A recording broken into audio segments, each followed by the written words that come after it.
Hello fellow steamers, St. Paul Steam here. You might remember when I made a video about this P90 gear reducer a couple of weeks ago, and I was just in love with it. Such smooth and good operation. Well, I liked it so well I thought I'd buy another one just for have future use for.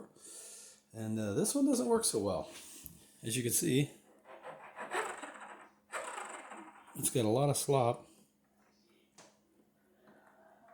and bearing journals, and it's just one gear riding on top of another one, not near as smooth as this one here is.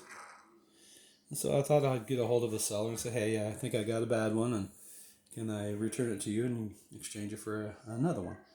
And he promptly refunded me the money and then banned me from ever purchasing from him again.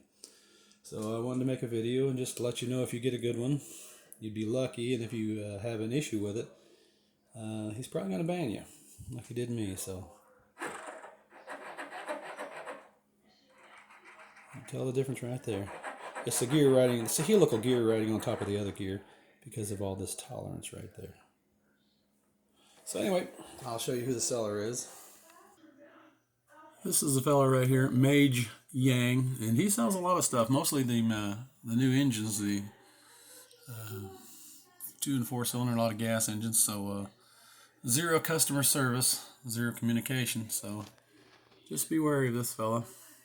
All right, folks. Thank you for looking, and bye now.